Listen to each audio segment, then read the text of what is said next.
విశ్వ చైతన్య వారసులందరికీ విజయోస్తు.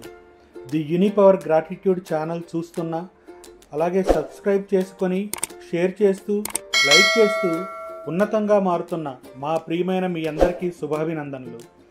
మనం ఇంతవరకు మీలో ఉన్న గొప్ప నిధి గురించి, మీ మనసు ఎలా పనిచేస్తుంది, మీ సబ్కాన్షియస్కి ఉన్న అద్భుతమైన శక్తి గురించి, ప్రాచీన కాలంలో మానసిక ఉపశమనం గురించి ఎన్నో మంచి విషయాలు నేర్చుకున్నాము. అవి చూడాలి అంటే ఈ క్రింది వీడియోస్లో ఇచ్చిన లింక్స్ డీటెయిల్స్ చూడగలరు. మనకు ఎన్నో గొప్ప రహస్యాలను అందిస్తూ మన జీవితాలను అత్యున్నతంగా మార్చుకునే అవకాశాలను, మెలకువలను చాలా సులభమైన పద్ధతులు నేర్పించిన మన డాక్టర్ జోసెఫ్ మర్ఫీ గారికి మా హృదయపూర్వక ధన్యవాదములు తెలుపుకుంటున్నాము. మీ మనోనేత్రాలను తెరిచి మీలో ఉన్న ఆ అనంత నిధి నిక్షేపాలను చూడండి. హిందువులు, క్రైస్తవులు, మహమ్మదీయులు, యూదులు, బౌద్ధులు, ఇంకా ఈ ప్రపంచంలో ఉన్న అన్ని మతాలు ఏకకంఠంతో చెప్పే వాటిలో మొదటిది నమ్మకం లేదా మానసికపరమైన అంగీకారం.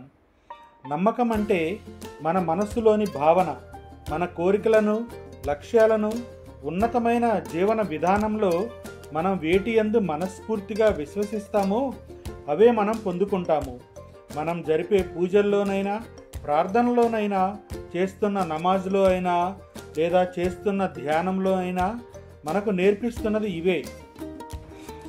మనకు ఏమి కావాలో మనం కోరుకుంటూ సంపూర్ణమైన అవగాహనతో మన మనసులో అంగీకరించితే ఆ కోరికలు మన సబ్కాన్షియస్లోకి వెళ్ళి ఈ సర్వ సృష్టికి ఆజ్ఞలు జారీ చేస్తాయి. మన యొక్క విశ్వాసంలోని ప్రయత్నానికి ఈ సృష్టి జత కలిసి మన ఆనందాలకు, విజయాలకు, కోరికలకు, లక్ష్యాలకు, సంతోషాలకు కారణమవుతాయి. మై డియర్ విజేతల్స్, రండి ఈ మహాశాశ్వత సత్యాలను, జీవిత సూత్రాలను నేర్చుకొని అద్భుతమైన, అపురూపమైన శక్తిని అందుకొని రూపాంతరీకరణ చెందుకుందాం. మై డియర్ విశ్వ చైతన్య విజేతలారా, ఆధునిక యుగంలో మానసిక చికిత్స గురించి నేర్చుకుందాం రండి. ఆధునిక యుగంలో మానసిక చికిత్స నయం చేసేది ఏమిటి? ఈ శక్తి ఎక్కడుంది? దాన్ని ఉపయోగించుకోవటం ఎలా? ఇవి మనందరికీ ఎంతో అవసరమైన ముఖ్యమైన ప్రశ్నలు. ఈ ప్రశ్నలన్నిటికీ సమాధానం ఒకటే. ప్రతి మనిషి సుప్త చేతనాత్మకమైన మనస్సులోని ఈ నయం చేసే శక్తి ప్రతి ఒక్కరికి ఉంటుంది. రోగి మానసిక ధోరణిలో మార్పు వస్తే ఈ శక్తి విడుదల చేయబడుతుంది. మనోవిజ్ఞానవేత్తలు, మత గురువులు, మనోరోగ నిపుణులు, మనోరోగ వైద్యులు లేదా మామూలు డాక్టర్లు ఎప్పుడూ ఏ రోగాన్ని నయం చేయలేదు అని ఒక ప్రాచీన నానుడి ఉంది. డాక్టర్ గాయానికి కట్టుకడతాడు, కానీ దాన్ని నయం చేసేది దేవుడే. మనస్తత్వవేత్త కానీ, మనోరోగ నిపుణుడు కానీ రోగికున్న మానసిక అడ్డంకిని మాత్రమే తొలగించి అతనిలో అవసరమైన మార్పుని కలిగిస్తాడు. అప్పుడే నయం చేసే శక్తి వెలువడి రోగి ఆరోగ్యం కుదుటపడుతుంది. అదేవిధంగా ఒక సర్జను శారీరకమైన అడ్డంకులను తొలగించడం ద్వారా శరీరాన్ని బాగు చేసే శక్తులు చక్కగా పనిచేసేందుకు సాయపడతాడు. ఏ డాక్టరు, సర్జను, మానసిక రోగాల వైద్యుడు తానే రోగాన్ని నయం చేశానని అనలేదు. ఆ ఒక్క నయం చేసే శక్తికి ఎన్నో పేర్లు ఉంటాయి. ప్రకృతి, దేవుడు, సృజనాత్మకమైన తెలివితేటలు. కానీ వాస్తవానికి ఇవన్నీ సుప్త చేతనాత్మకమైన మనసుకి మారుపేర్లు మాత్రమే. మనందరినీ చురుగ్గా ఉండేటట్లు చేసే జీవన సూత్రం సాఫీగా పనిచేయడానికి, మానసికమైన భావోద్రేగాలతో నిండిన శారీరకమైన అడ్డంకులను తొలగించేందుకు రకరకాల మార్గాలున్నాయని మనం ఇంతకు ముందే తెలుసుకున్నాము. మీ ఉపచేతనాత్మక మనస్సులో ఉన్న నయం చేసే శక్తిని మీరు కానీ, మరొకరు కానీ సరైన మార్గంలో పెట్టినట్లయితే మీ మనసులోనూ శరీరంలోనూ ఉన్న రోగాలన్నీ నయమవుతాయి. ఒక వ్యక్తి యొక్క మతం, ఒంటి రంగు, జాతి ఏదైనప్పటికీ ఈ నయం చేసే శక్తి అందరిలోనూ సమానంగా పనిచేస్తుంది. ఈ చికిత్సా విధానంలో పాల్గొనేందుకు మీరు ఫలానా మతానికే సంబంధించిన వారై ఉండాలన్న నియమమేమీ లేదు. మీరు నాస్తికులైనా, ఆగ్నేయతావాది అని చెప్పుకున్న మీ సుప్త చేతనాత్మకమైన మనస్సు మీ చేతి మీది గాయాన్ని మాన్పుతుంది. మీలో ఉన్న అంతులేని తెలివి, మీ సుప్త చేతనాత్మకమైన మనస్సు మీ నమ్మకానికి అనుగుణంగా స్పందిస్తాయనే సత్యంపై ఆధునిక మానసిక చికిత్స ఆధారపడి ఉంటుంది. మనస్తత్వవేత్తలు, మతాచార్యులు తమ మత గ్రంథాల్లోని ఆదేశాలనే పాటిస్తారు. అంటే వాళ్ళు తమ గదిలోకి వెళ్ళి తలుపు మూసేసుకొని ఉంటారు. దాని అర్థం వాళ్ళు తమ మనస్సుని స్థిరంగా ఉండేటట్లు చేస్తారు, సేద తీరుతారు, సడలిస్తారు, తమలో ఉన్న అంతులేని నయం చేసే శక్తి గురించి ఆలోచిస్తారు. బయటి విషయాల వల్ల, మనుషుల వల్ల తమ మనసు చెదిరిపోకుండా ఉండేటందుకు వాళ్ళు తలుపులు మూసేస్తారు. ఆ తర్వాత నెమ్మదిగా, ప్రయత్నపూర్వకంగా తమ సుప్త చేతనాత్మకమైన మనస్సుకి తమ అభ్యర్థనని కానీ కోరికను కానీ తెలియజేస్తారు. తమకున్న విశిష్టమైన అవసరాలకి తమ తెలివైన మనస్సు జవాబులిస్తుందని వాళ్ళకి తెలుసు. మనం తెలుసుకోవలసిన అతి అద్భుతమైన విషయం ఇది. మీరు కోరుకున్నది నిజంగానే జరుగుతుందని అనుకోండి. అప్పుడు అంతులేని మీ జీవన సూత్రం మీరు చేతనావస్థలో కోరుకున్న దానికి, మీ అభ్యర్థనని స్పందిస్తుంది. మీకు దొరికిందని నమ్మండి, అప్పుడు అది మీకు దొరుకుతుంది. ఈ వాక్యం అర్థం ఇదే. ప్రార్థనతో చికిత్స చేయడాన్ని అనుసరించే ఆధునిక మానసిక వైద్యుడు చేసేది కూడా ఇదే. చికిత్సా పద్ధతి అనేది ఒకటే, ప్రతి విషయంలోనూ ఒకటే విశ్వజననీయమైన చికిత్సా పద్ధతి పనిచేస్తుంది. అది పిల్లి, కుక్క, చెట్టు, గడ్డి, గాలి, ఈ భూమి, ప్రాణంతో ఉన్నది ఏదైనా సరే. ఈ జీవన సూత్రం జంతువుల్లో, కూరగాయల్లో, ఖనిజ సామ్రాజ్యంలో, అంతఃప్రేరణ రూపంలోనూ, పెరగడం అనే నియమంలోనూ ఒకేలాగా పనిచేస్తుంది. మనుషులకి ఈ జీవన సూత్రం గురించి అవగాహన ఉండడం చేత అది మనకు ఎన్నో విధాలుగా వరప్రసాదంగా ఉండేటట్లు బుద్ధిపూర్వకంగా మనం దానికి దిశానిర్దేశం చేయవచ్చు. ఈ విశ్వజనీనమైన శక్తిని ఉపయోగించుకునేందుకు ఎన్నో రకాల మార్గాలు, ఉపాయాలు, పద్ధతులు ఉన్నాయి. కానీ నయం చేసేందుకు ఒకే ఒక ప్రక్రియ ఉంది. అదే నమ్మకం. ఎందుకంటే నమ్మకం ప్రకారమే అన్నీ జరుగుతాయి. నమ్మకం అనే సూత్రం ప్రపంచంలోని అన్ని మతాలు నమ్మకాలకి ప్రాధాన్యత వహిస్తాయి. ఇక ఈ నమ్మకాలు రకరకాలుగా వివరించబడతాయి. నమ్మకమే జీవన సూత్రం. మీ గురించి, జీవితం గురించి, ఈ విశ్వం గురించి మీరేం నమ్ముతారు, మీరేది నమ్ముతారో అదే మీకు లభిస్తుంది. నమ్మకం అనేది మీ మనస్సులోని ఒక ఆలోచన. మీ ఆలోచనల అలవాట్లను బట్టి మీ సుప్త చేతనాత్మకమైన మనస్సు తాలూకా శక్తి మీ జీవితంలోని అన్ని దశల్లోనూ వ్యాప్తి చెందుతుంది. బైబిల్ నమ్మకం గురించి చెబుతుంది.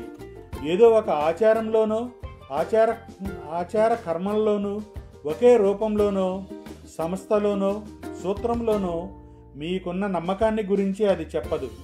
అది కేవలం నమ్మకం గురించి మాత్రమే చెబుతుంది.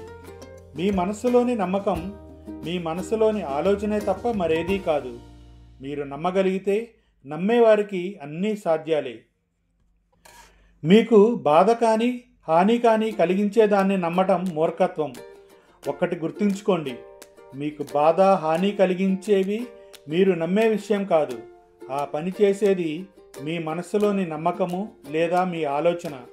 మీ అన్ని అనుభవాలు, చర్యలు, మీ జీవితంలోని అన్ని సంఘటనలు, పరిస్థితులు మీ ఆలోచనలకి ప్రతిబింబాలు, ప్రతిక్రియలు మాత్రమే. ప్రార్థన ద్వారా జరిగే చికిత్స అంటే చైతన్యమైన, సుప్త చేతనాత్మకమైన మనస్సులని శాస్త్రీయ పద్ధతిలో పనిచేయించటమే.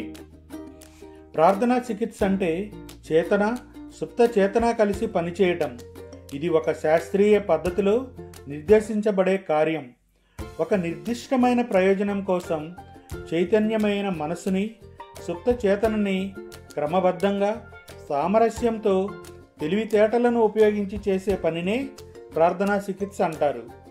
శాస్త్రీయమైన ప్రార్థన లేదా ప్రార్థనా చికిత్స చేసేటప్పుడు ఏం చేస్తున్నారో, ఎందుకు చేస్తున్నారో మీకు తెలియాలి. మీకు రోగాన్ని నయం చేయగలనన్న నమ్మకం ఉంది. ప్రార్థనా చికిత్సని తరచూ మానసిక చికిత్సని, శాస్త్రీయమైన ప్రార్థన అని కూడా అంటారు. ప్రార్థనా చికిత్సలో మీరు ఏదైనా ఒక నిర్దిష్టమైన ఆలోచననో కల్పననో ఎంచుకుంటారు. దాన్ని మీరు అనుభవించాలని అనుకుంటారు. ఈ ఆలోచనని లేదా కల్పనలో మీరు అనుకున్న చిత్రాన్ని మీ సుప్త చేతనాత్మకమైన మనసులోనికి పంపిస్తారు. అప్పుడు ఆ ఊహలు మీకు వాస్తవాలని అనిపిస్తాయి. మీ మానసిక దృష్టి మీద మీకు తగినంత శ్రద్ధ ఉంటే మీకు మీ ప్రార్థనకి జవాబు దొరుకుతుంది. ఏదైనా విశేషమైన ఉద్దేశం కోసం చేసే మానసిక చర్యే ప్రార్థనా చికిత్స. ప్రార్థనా చికిత్స ద్వారా మీరు ఎటువంటి సమస్యకైనా పరిష్కారం చేయాలనే నిర్ణయం తీసుకోవచ్చు. మీ సమస్య లేదా రోగం మీ సుప్త చేతనలో భయాక్రాంతమైన వ్యతిరేకతతో నిండిన ఆలోచనల వల్లనే తలెత్తుతుందని మీకు తెలుసు. మీ మనస్సులోంచి ఆ ఆలోచనలను తుడిసి పారవేస్తే మీరు కోలుకుంటారని మీకు తెలుసు. అందుకే మీరు మీ సుప్త చేతనలోని నయం చేసే శక్తి వైపు తిరుగుతారు. మీరు దానికి గల అంతులేని శక్తి గురించి, తెలివితేటల గురించి కూడా గుర్తు చేసుకుంటారు. అది ఏ రకమైన రోగాన్నైనా నయం చేయగలగలదనే సంగతి కూడా మీరు గుర్తు చేసుకుంటారు. ఈ సత్యాల గురించి మీరు ఆలోచించిన కొద్దీ మీ భయం నెమ్మదిగా తగ్గిపోతుంది. ఈ సత్యాలని జ్ఞాపకం పెట్టుకుంటే అది తప్పుడు విశ్వాసాలతో ఘర్షణ పడి చివరకు వాటిని ఓడిస్తుంది. తప్పకుండా జరుగుతుందని నమ్మకం ఉన్న చికిత్సకి మీరు ధన్యవాదాలు తెలుపుతారు. ఆ తరువాత మీరు మీ మనస్సుని మళ్ళీ ప్రార్థన చేయాలని అనిపించేదాకా ఆ సమస్యకి దూరంగా ఉంచుతారు. ప్రార్థన చేసేటప్పుడు మీరు వ్యతిరేకమైన స్థితులకి కొంచెం కూడా శక్తిని అందించరు. ఒక్క క్షణం కూడా ఆ సమస్య పరిష్కరింపబడదన్న ఆలోచన మీకు రాదు. ఈ రకమైన మానసిక వైఖరి చైతన్యమైన మనస్సు, సుప్త చేతనాత్మక మనస్సు సామరస్యంగా కలిసిపోయేటట్లు చేసి నయం చేసే శక్తిని విడుదల చేస్తుంది. నమ్మకం ద్వారా ఉపశమనం. ఫెయిత్ హీలింగ్ అంటే ఏమిటి? గుడ్డి నమ్మకం ఎలా పనిచేస్తుంది తెలుసుకుందాం. నమ్మకం ద్వారా ఉపశమనం అని అందరూ అనే నిజానికి మత గ్రంథాల్లో చెప్పినది కాదు. మత గ్రంథాల్లో చెప్పేది చేతనావస్థకి సుప్త చేతనావస్థకి గల సంబంధాన్ని తెలిసి ఉండటం. నమ్మకం ద్వారా ఉపశమనం కలిగించే వ్యక్తి అందులోని శాస్త్రీయమైన అంశాల గురించి ఏమీ తెలియకుండానే రోగాన్ని నయం చేస్తాడు. ఉపశమనం కలిగించటంలో తనకి ప్రత్యేకమైన నేర్పు ఉందని చెప్పుకోవటం వల్లనూ లేదా అతని శక్తిలోనూ రోగికున్న మూఢనమ్మకం వల్లనూ రోగి కోలుకోవచ్చు.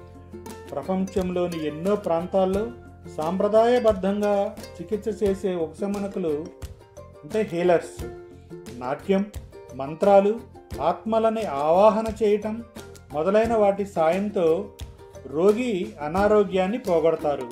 ఒక్కోసారి ఎవరైనా ఒక మహాపురుషుని జ్ఞాపక చిహ్నం తాకటం వల్ల, ప్రత్యేకమైన తాయెత్తు కట్టుకోవటం వల్ల, అగరొత్తులు ధూపాలు వెలిగించి ఒకనొక మూలికతో చేసిన కషాయం తాగటం వల్ల కూడా రోగ విముక్తులవ్వడం జరగవచ్చు.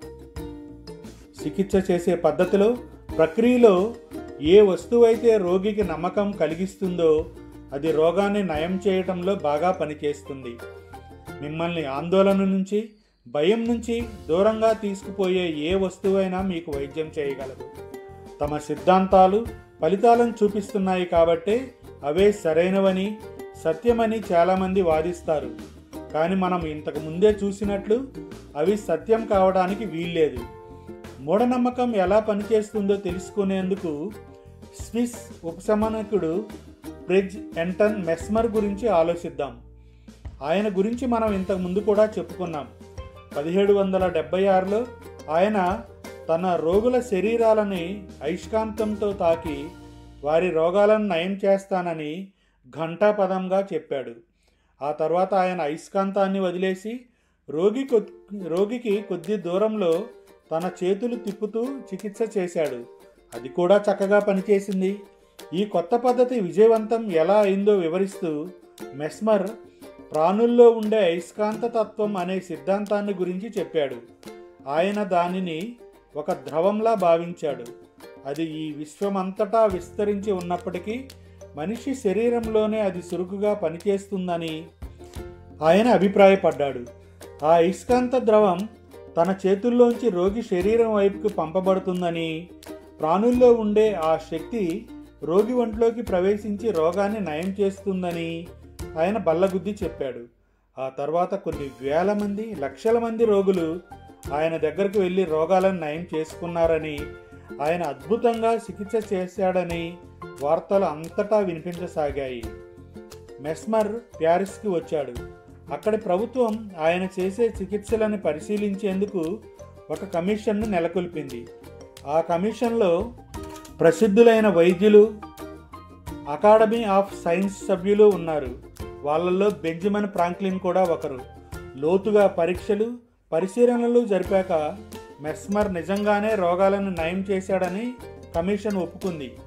కానీ ఆయన చెప్పిన అయస్కాంత ద్రవం సిద్ధాంతాన్ని నిరూపించేందుకు ఒక్క రుజువు కూడా దొరకలేదని వాళ్ళు అన్నారు. రోగుల ఊహాశక్తి వల్లే ఉపశమనం లభించి ఉంటుందని వాళ్ళు అనుకున్నారు. ఆ వెంటనే మెస్మర్ని దేశం నుంచి బహిష్కరించారు. 1815లో ఆయన మరణించాడు. ఆ తర్వాత కొంతకాలానికి ఇంగ్లాండ్లోని మాంచెస్టర్లో ఉండే doctor James braid doctor Mesmer చేసిన చికిత్సలకి అయస్కాంత ద్రవానికి ఎటువంటి సంబంధమూ లేదని రుజువు చేసేందుకు నడుం కట్టుకున్నాడు. రోగికి కొన్ని రకాల సూచనలిచ్చి అతని మనస్సుని వశం చేసుకొని నిద్రావస్థలోకి పంపవచ్చని డాక్టర్ బ్రైడ్ కనిపెట్టాడు.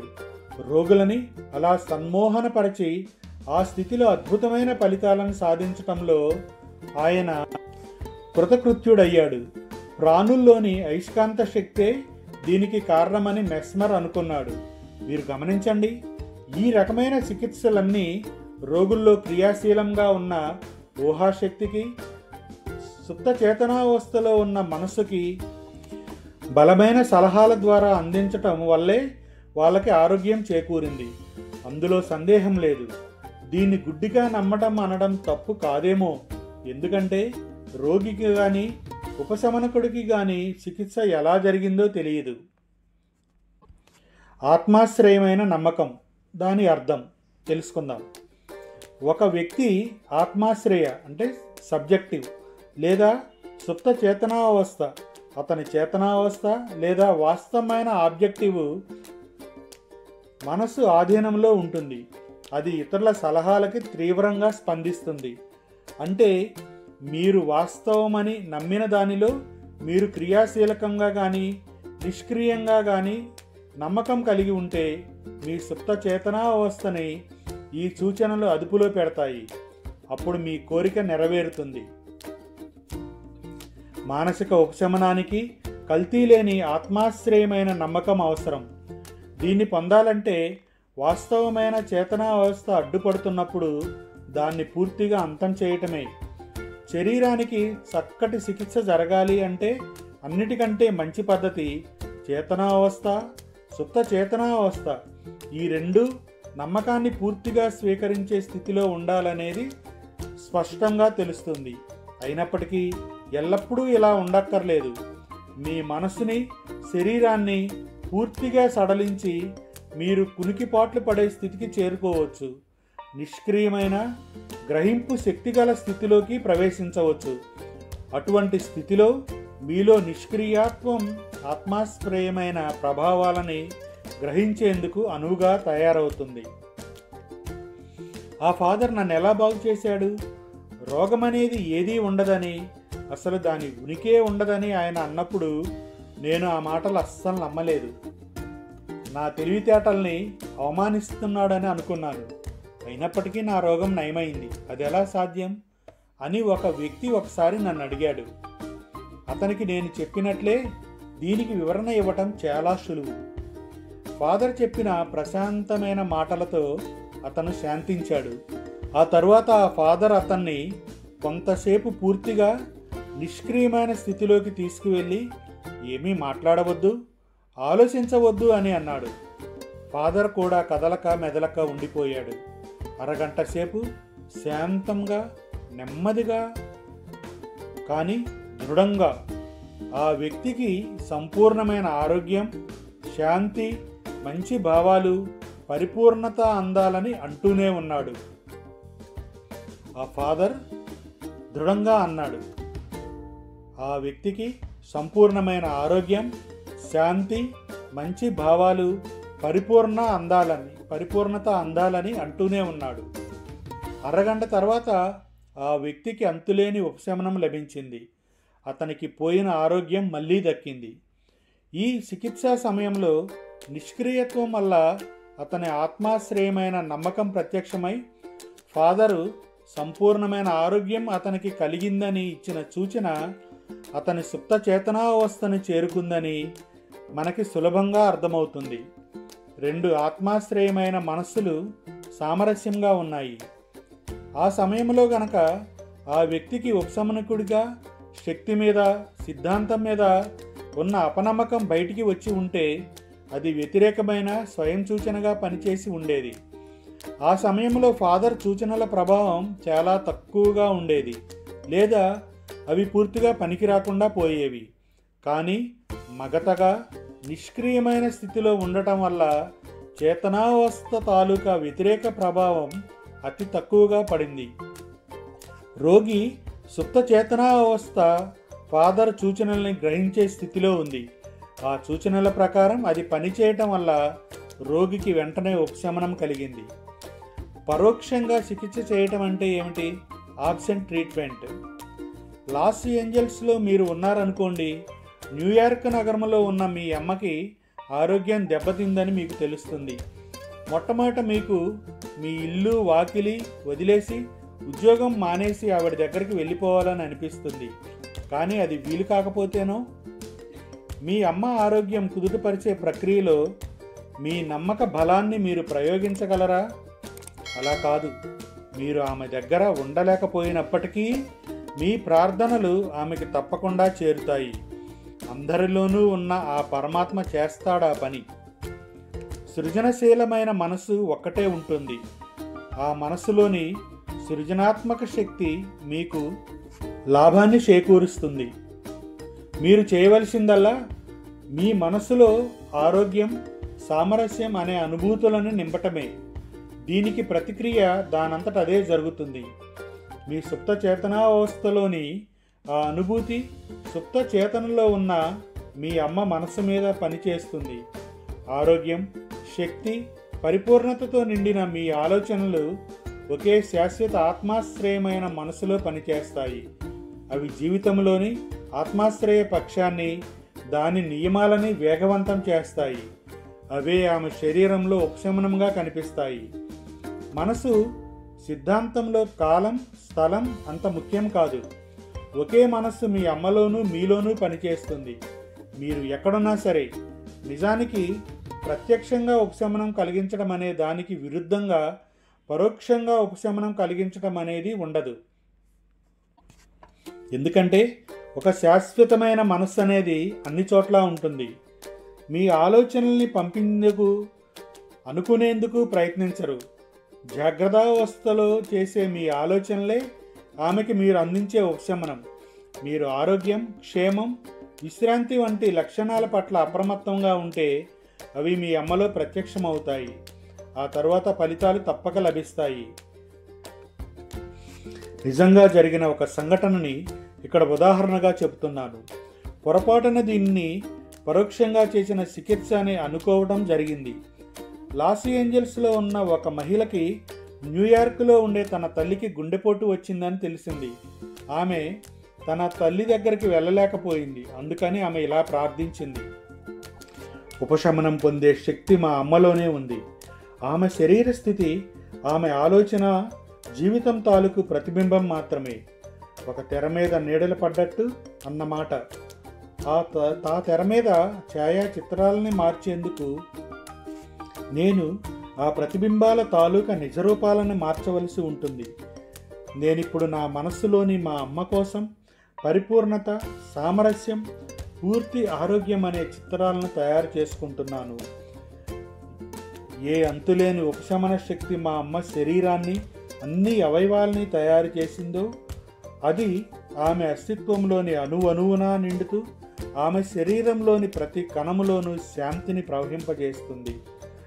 డాక్టర్లకు దైవ సహాయం, మార్గదర్శనం లభిస్తున్నాయి.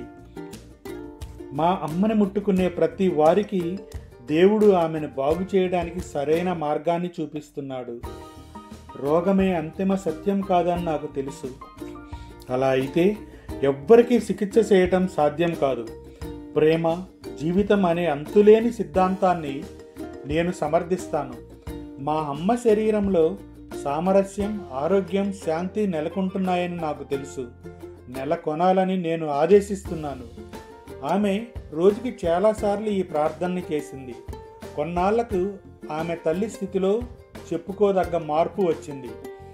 ఆమెకి చికిత్స చేస్తున్న హృద్రోగ నిపుణుడు ఆశ్చర్యపోయాడు. ఆమెకి దేవుడి మీద ఉన్న ప్రగాఢ విశ్వాసానికి ఆమెను అభినందించాడు. సుప్త చేతనావస్థలోని మనసు చేసే పనిని వేగవంతం చేయటం, కైనెటిక్ యాక్షన్. మనస్తత్వ శాస్త్రజ్ఞుడైన నా స్నేహితుడు ఒకరు రోగ నిర్ధారణలో ఒక ముఖ్యమైన అవయవములో జీవకరణ పరీక్ష చేశాక అందులో క్యాన్సర్ కణాలు కనిపించాయని నాకు చెప్పాడు. ఆ డాక్టర్ బాధాకరము, ప్రమాదకరము అయిన చికిత్సను సూచించాడు. దీనికి అంగీకరించే ముందు నా స్నేహితురాలు మరో పద్ధతిని ఉపయోగించి చూసింది. ప్రతి రాత్రి నిద్రపోయే ముందు ఆమె ప్రశాంతంగా తనకి తాను ఇలా రూఢపరుచుకునేది. ప్రతి కణము, ప్రతి నరము, కణజాలము, అవయవము ఇప్పుడు ఎటువంటి దోషము లేకుండా సంపూర్ణంగా, ఆదర్శంగా తయారవుతుంది. నా శరీరం అంతటా ఆరోగ్యం, సామరస్యం మళ్ళీ చోటు చేసుకుంటున్నాయి. నాలో ఉన్న ప్రతి కణము, ప్రతి నరము, కణజాలము, అవయవము ఇప్పుడు ఎటువంటి దోషము లేకుండా సంపూర్ణంగా, ఆదర్శంగా తయారవుతుంది. నా శరీరం అంతటా ఆరోగ్యం, సామరస్యం మళ్ళీ చోటు చేసుకుంటున్నాయి. దాదాపు 1 నెల రోజుల్లో చికిత్స పూర్తయింది. ఆ తరువాత చేసిన పరీక్షల్లో క్యాన్సర్ కణాలు ఆమె శరీరంలో మరింకా ఏమీ మిగల్లేదని తెలిసింది. ఇది విని నేను చాలా ఆశ్చర్యపోయాను. కానీ నాలో జిజ్ఞాస తలెత్తింది. నిద్రపోయే ముందు తను అలా ఎందుకు అనేవారని ఆమెను అడిగాను. ఒక్కసారి దానిని ఒక దిశగా పనిచేసేటట్లు మళ్ళిస్తే నిద్రపోయేటప్పుడు కూడా సుప్త చేతన పనిచేస్తూనే ఉంటుంది. అందుకే నిద్రపోయే ముందు మీరు మీ సుప్త చేతనకి లాభదాయకరమైన పనిని ఏదైనా అప్పజెప్పడం మంచిది అంది ఆమె.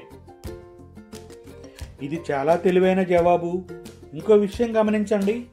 సామరస్యం, సంపూర్ణ ఆరోగ్యం గురించి ఆలోచించేటప్పుడు ఆమె ఒక్కసారి కూడా తన రోగం పేరెత్తలేదు. మీరు మీ అనారోగ్యం గురించి మాట్లాడటం పూర్తిగా మానివేయండి, లేదా ఆ రోగం పేరు చెప్పకండి. ముఖ్యంగా నిద్రపోవడానికి కొన్ని గంటల ముందు ఈ విషయంలో నేను మీకు గట్టిగా సలహా ఇస్తున్నాను. రోగానికి జీవం అందించే ఒకే ఒక్క వనరు మీరు దానిపైన ధ్యాస ఉంచడం, దాన్ని చూసి భయపడటం. పైన చెప్పిన మనస్తత్వ శాస్త్రజ్ఞుల్లా మీరు కూడా మానసికమైన సర్జన్గా మారండి. అప్పుడు ఎండిపోయిన కొమ్మలు చెట్టు నుంచి రాలిపోయినట్లు మీ కష్టాలు కూడా తొలగిపోతాయి. దీనికి విరుద్ధంగా మీరు నిరంతరం మీ బాధ, రోగలక్షణాల గురించే మాట్లాడుతూ చర్చిస్తూ ఉంటే మీరు వాటి శక్తిని పెంచుతారు. మీ సుప్త చేతనలోని ఉపశమన శక్తికి క్రియాశీలం చేసే గతిశీల క్రియని మీరు అడ్డుకుంటున్నారు. అంతేకాదు, మీ మనస్సు తాలూకా నియమాన్ని అనుసరించి కల్పనలకి ఆకారం ఏర్పడి నేను భయపడ్డట్లే జరిగింది అన్నట్టు అవుతుంది. మీ మనస్సుని జీవితం తాలూకా గొప్ప సత్యాలతో నింపి ప్రేమ అనే వెలుగు వైపుకు సాగండి. మీ మనస్సుని జీవితం తాలూకా గొప్ప సత్యాలతో నింపి ప్రేమ అనే వెలుగు వైపుకు సాగండి. మీ ఆరోగ్యాన్ని పెంచుకునేందుకు సూత్రాలు సంక్షిప్తంగా. 1. మీకు ఉపశమనం దేనివల్ల కలుగుతుందో తెలుసుకోండి. సుప్త చేతనకి అందించిన సరైన నిర్దేశాలు మీ మనసుకి, శరీరానికి ఉపశమనం కలిగిస్తాయని నమ్మండి. 2. సుప్త చేతనకి మీ ఆసక్తిని, కోరికలని ఒక పద్ధతి ప్రకారం తెలియజేసే కార్యక్రమాన్ని చేపట్టండి. 3. మీరు కోరుకున్న ఫలితాలను ఊహించి వాటి వాస్తవాన్ని అనుభూతి చెందండి. దీన్ని విడవకుండా చేయండి, అది తప్పకుండా ఫలితం లభిస్తుంది. 4. నమ్మకం అంటే ఏమిటో నిర్ణయించుకోండి. అది మీ మనసులోని ఒక ఆలోచనేనని, మీరు అనుకున్నదే మీరు సృష్టిస్తారని తెలుసుకోండి. 5. రోగం, నష్టం, హాని కలిగించే వస్తువులని నమ్మటం మూర్ఖత్వం. సంపూర్ణమైన ఆరోగ్యం, సమృద్ధి, శాంతి, సంపద, దేవుడి మార్గదర్శకత్వం మీద నమ్మకం ఉంచండి. 6. మీరు అలవాటు ప్రకారం ఏ గొప్ప ఉదాత్తమైన ఆలోచనలు చేస్తారో అవే గొప్ప పనులుగా రూపుదాలుస్తాయి. 7. మీ జీవితంలో పూజ ద్వారా కానీ ప్రార్థన ద్వారా కానీ ఉపశమన శక్తిని అమలు చేయండి. ఖచ్చితమైన ప్రణాళిక, ఆలోచన లేదా మానసిక చిత్రాన్ని ఎంచుకోండి. దానితో మానసికమైన భావనాత్మకమైన సామరస్యాన్ని ఏర్పరచుకోండి. మీ మానసిక ధోరణి పట్ల మీకు నిజమైన విశ్వాసం ఉన్నట్లయితే మీ ప్రార్థనకి సమాధానం దొరుకుతుంది. 8. నిజంగా మీకు ఉపశమన శక్తి పొందాలని ఉంటే దాన్ని మీరు నమ్మకం ద్వారా పొందవచ్చని ఎప్పుడూ గుర్తుంచుకోండి. దాని అర్థం మీ చేతన, సుప్త చేతన పనిచేస్తున్నాయని మీకు తెలుస్తుందన్నమాట. అర్థం చేసుకోవటం నుంచే నమ్మకం పుడుతుంది. 9. గుడ్డి నమ్మకం అంటే శాస్త్రీయ పద్ధతిలో ఏమీ అర్థం చేసుకోకుండానే ఒక వ్యక్తి చికిత్స ద్వారా ఫలితాలను పొందటం. వాళ్ళకి ఆ చికిత్స వెనక ఉన్న శాస్త్రీయమైన శక్తుల గురించి, ప్రభావాల గురించి ఏమాత్రం అవగాహన ఉండదు. అయినా స్వస్థత ఖచ్చితంగా లభిస్తుంది. 10. రోగంతో బాధపడుతున్న మీ ఆత్మీయుల కోసం ప్రార్థించడం నేర్చుకోండి. రోగంతో బాధపడుతున్న మీ ఆత్మీయుల కోసం ప్రార్థించడం మీరు నేర్చుకోండి. మీ మనసుని ప్రశాంతంగా ఉంచుకోండి. మీ మనసుని ప్రశాంతంగా ఉంచుకోండి. ఆరోగ్యం గురించి, జీవశక్తి గురించి, పరిపూర్ణత గురించి మీ మనసు చేసే ఆలోచనలు విశ్వజనీనమైన ఆత్మాశ్రయ మనస్సుతో కలిసి మీ ఆత్మీయుల మనసులో భావాల రూపంలో బయటపడతాయి. తెలుసుకున్నారుగా ఆధునిక యుగంలో మానసిక చికిత్స గురించి. ప్రతి మనిషిని నయం చేసే శక్తి అతని సబ్కాన్షియస్ మైండ్లోనే ఉంటుంది. రోగి యొక్క మానసిక ధోరణిలో మార్పు వస్తే ఈ శక్తి విడుదల చేయబడుతుంది. మీ సబ్కాన్షియస్ మైండ్లో ఉన్న శక్తికి కులం, మతం, ఒంటి రంగు, జాతి, ఆచారాలు, ప్రాంతాలు, భాషలు ఏమైనప్పటికీ ఈ నయం చేసే శక్తి అందరిలోనూ సమానంగా పనిచేస్తుంది. నమ్మకం ప్రకారమే అన్నీ జరుగుతాయి. మిమ్మల్ని ఆందోళన నుంచి, భయం నుంచి దూరంగా తీసుకుపోయే ఏ వస్తువు అయినా మీకు వైద్యం చేయగలదు. దృఢంగా మీకు మీరు చెప్పుకోండి, నేను సంపూర్ణమైన ఆరోగ్యంతో, శాంతితో, మంచి భావాలతో, పరిపూర్ణమైన వ్యక్తిగా శక్తితో ఉన్నాను అని. నేను సంపూర్ణమైన ఆరోగ్యంతో, శాంతితో, మంచి భావాలతో, పరిపూర్ణమైన వ్యక్తిగా శక్తితో ఉన్నానని చెప్పుకోండి. మీ బలమైన కోరిక మీకు ఇష్టమైన వారిని కూడా సంపూర్ణ ఆరోగ్యవంతులుగా ఉంచుతుంది. కైనెటిక్ యాక్షన్ ఉపయోగించుకోండి. ఈ క్షణం మొదలు మీరు అనారోగ్యాన్ని గురించి, రోగాల గురించి మాట్లాడటం పూర్తిగా మానివేయండి. దాని స్థానంలో సంపూర్ణమైన ఆరోగ్యం, ఆనందం, సంతోషాలతో నింపండి. చాప్టర్ 5లో చివరిగా, మీరు అలవాటు ప్రకారం ఏ గొప్ప ఉదాత్తమైన ఆలోచనలను చేస్తారో అవే గొప్ప పనులుగా రూపుదాలుస్తాయన్నది నిజం. మీరు అలవాటు ప్రకారం ఏ గొప్ప ఉదాత్తమైన ఆలోచనలను చేస్తారో అవే గొప్పగా రూపుదాలుస్తాయన్నది నిజం. విన్నారు కదా విజేతల్స్. ఇక మన నెక్స్ట్ వీడియోలో మానసిక చికిత్సలో ఆచరణయోగ్యమైన మెలకువల గురించి తెలుసుకుందాం. ఇక్కడ మనం సాధించాలని అనుకున్న దాన్ని గురించిన ఆలోచనలకి రూపం ఇవ్వటం ఎలాగో నేర్చుకుందాం. కాన్షియస్ మైండ్ నుంచి సబ్కాన్షియస్ మైండ్కి ఆలోచనలు పంపే పద్ధతుల గురించి నేర్చుకుందాం. మీ బ్లూ ప్రింట్ని ఎలా సరిచేసుకోవాలి, నిజమైన ప్రార్థన ఒక కళ, ఒక విజ్ఞానం, విజువలైజేషన్ టెక్నిక్స్ గురించి, మెంటల్ మూవీ మెథడ్ గురించి, బౌండైన్ పద్ధతి గురించి, నిద్రపోవడం గురించి, ధన్యవాదాలు తెలపడం అనే పద్ధతుల గురించి, అంగీకారాన్ని సూచించే పద్ధతిని గురించి, తర్కించే పద్ధతి, అల్ట్రాసౌండ్ థెరపీ, అంగీకరించడం, ఆదేశించడం అనే పద్ధతులను నేర్చుకొని కృతజ్ఞత నిండిన హృదయంతో విశ్వంలోని సంపదలు పొందుకుంటాం. కృతజ్ఞత నిండిన హృదయంతో విశ్వములోని సంపదలను పొందుకుందాం. సామరస్యాన్ని, ఆరోగ్యాన్ని, సమృద్ధిని మనం పొందుకుందాం. శ్రద్ధాశక్తులతో విని నేర్చుకొని రూపాంతరం చెందుతున్న మీ అందరికీ, అలాగే మన ఛానల్ సబ్స్క్రైబ్ చేసుకొని లైక్ చేస్తూ షేర్ చేస్తున్న మీ అందరికీ కూడా మన ది యూనిపవర్ గ్రాటిట్యూడ్ తరపున మీ అందరికీ హృదయపూర్వక ధన్యవాదములు తెలుపుకుంటున్నాము. మా ప్రియమైన మీ అందరికీ విజయోస్తు, విజయీభవ, మనోవాంఛ ఫల సిద్ధిరస్తు.